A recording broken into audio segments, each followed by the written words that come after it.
এই যে আমরা চলে এসেছি এখন সাঁতরাগাছি স্টেশন। আমাদের সাঁতরাগাছি স্টেশন থেকেই ট্রেন। তো তোমরা দেখো আমরা কোথায় যাই, কোন স্টেশনে তো এসেছি, যাবো কোথায় সেটাই দেখতে থাকো আমাদের ব্লগটা। তো আমরা পৌঁছে গেছি সাঁতরাগাছি স্টেশন। তো আমাদের ট্রেন হচ্ছে 7:10-এ। তো সেই অপেক্ষায় আমরা বসে আছি। আর আমাদের এই পুরী যাওয়ার প্ল্যানিংটা কিন্তু সেই 1 বছর ধরেই চলছে। তো ফাইনালি সেই দিনটা আজকেই চলে আসলো।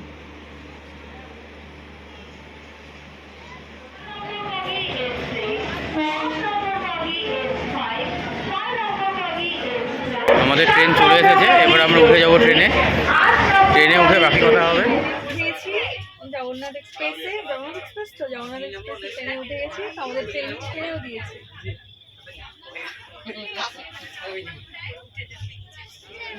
আমরা চলে এসেছি পুরী।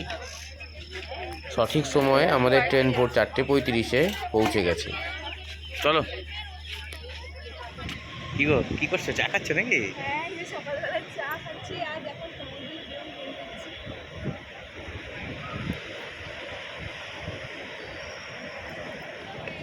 এই যে আমরা সবাই চলে এসেছি পুরীতে। হ্যাঁ, স্বর্গদ্বার সি বিচের কাছে আমরা এখন রয়েছি।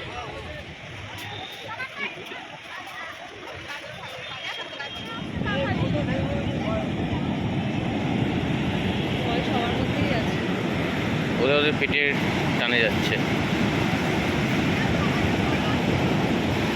ঘুগনি খেতে খেতে যাচ্ছে। এইখানেই এত ঢেউ। ওরা আর ওখানে গিয়ে আর যেতে পারছে না। যাবে ওই দেখে, ওখানে ঢেউটা দেখো, ওদের ওদের সামনে ঢেউটা দেখো, ওই দেখো। দেখা যাচ্ছে না, এমন ঢেউ উঠছে ওদেরকে দেখা যাচ্ছে না, ঢেউয়ে গাঢ় হয়ে যাচ্ছে।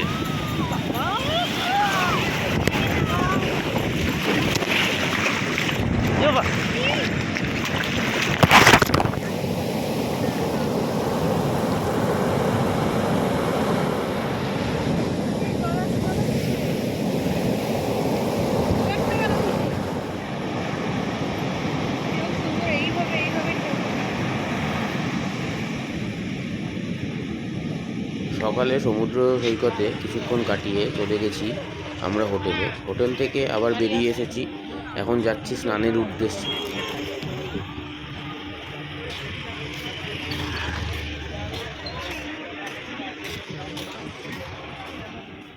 এই মার্কেটগুলো সব এখন বন্ধ, এগুলো সব আবার সেই সন্ধ্যাবেলাতে খুলবে। তো চলো ওদিকটাতে যাই। ওই যে নৌকা, ওই দেখো বললো না, ওগুলো দেখে আসি দেখে আসি।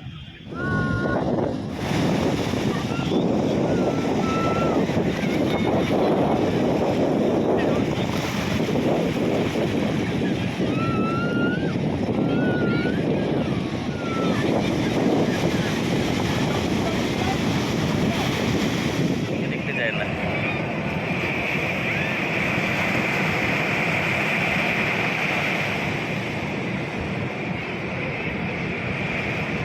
আরে কপাল খুব খারাপ যে আমি সানরাইজ দেখতে পেলাম না। আর কোমরে এমন বাড়ি মারবে না, একদম কোমর মাজা ভেঙে দেবে। এখানে কি কম কিছু আসছে? চাবি কোথায়? না না না, এটা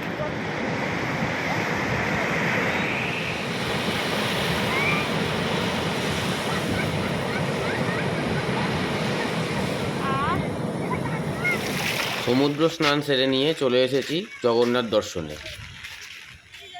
জগন্নাথ মন্দিরে ঢোকার সময় মোবাইল ফোন জমা রেখে ঢুকতে হয়, তাই সম্পূর্ণ ভিডিওগুলো মন্দিরের তুলে ধরতে পারলাম না তোমাদের সামনে।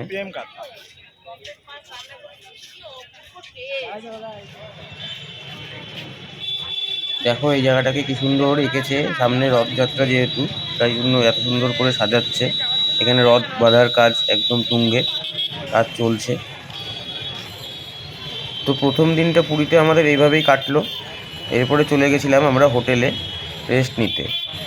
আজকের ব্লগ এইটুকুই। আমাদের ভিডিও ভালো লাগলে সাবস্ক্রাইব করে দিও।